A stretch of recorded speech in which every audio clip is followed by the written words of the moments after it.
Well, I lived in Nottingham when I was growing up, and happy times, really. I'm still in touch with my history teacher from my secondary school and had many formative experiences.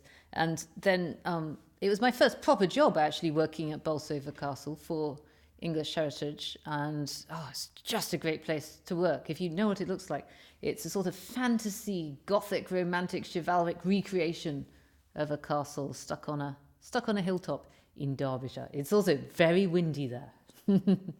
And you learned about the castle by accident in a library. You found a book about the castle and fired your imagination, and years later you got a job there. That's how I came to be working there. When I was doing my history degree, I happened to pick up a book in the library one day, and I saw pictures of this amazing place, and I thought, ooh, and that just sort of planted some sort of a seed. And so later when I saw this job advertised, I thought, that's for me. Wanted it so much, and I was really lucky to get it. I know that now. And did all sorts of research there for conservation and exhibition projects that were going on. And they were 6 brilliant years, really. I quite miss it. I miss it. Everyone's so friendly in Derbyshire. I know it's a cliche to say it, but now I work in London, where everybody's miserable. And when I go to Bolsover, some people still work there who I know of old, and they say, oh, Lucy's here, put the kettle on, and it's like I've never been away. And Bolsover recently reopened after a £1.3 million makeover, restoring areas to how they'd have looked at the time of William Cavendish. I mean, you must really welcome that work. Oh, it sounds fabulous. I haven't seen it yet. I can't wait. I've heard rumours about tapestries and soft furnishings and making the little castle come to life a little bit more.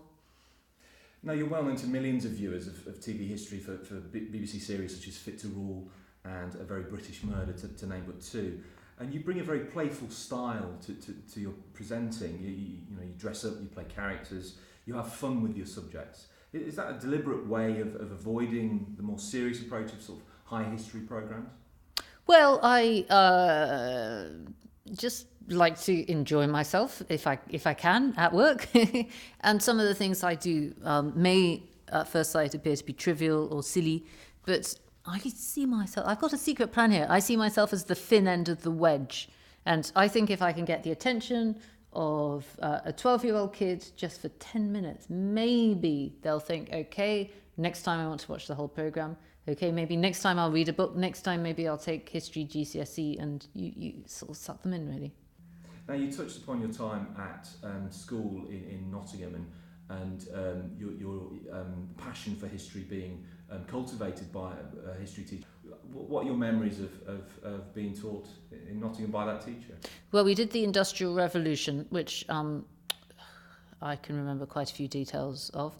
That's particularly what I remember. And we did the Nazis, as everybody does. And I think we may have done the Anglo-Saxons. That sounds quite extraordinary to think about it now. But to me, history always seemed the subject that seemed least like working. It seemed like it was more something I wanted to just do for fun. And coming up, you have a new BBC series, The First Georgians, to coincide with the 300th anniversary of the start of the Georgian era. What can we expect from the new series? Well, 2014. Everybody knows it's the anniversary of World War I, right? But it's also 300 years since the start of the Georgian Age in 1714. So quite a lot of museums, and the BBC are having a big do, and there's lots of events and so on going on celebrating the Georgians. Our particular series, The First Georgians, looks at George I and George II. We tell their stories. We try to bring them to life, which is pretty tall order, because most people think of them as German, grumpy, and indistinguishable from each other. And we also look at lots of wonderful artworks from the Royal Collection and interiors at historic royal palaces where I work. And we explore Georgian art and architecture and society and culture, as well as these rather, actually, surprisingly interesting people. Lucy Worsley, thank you. Thank you for having me.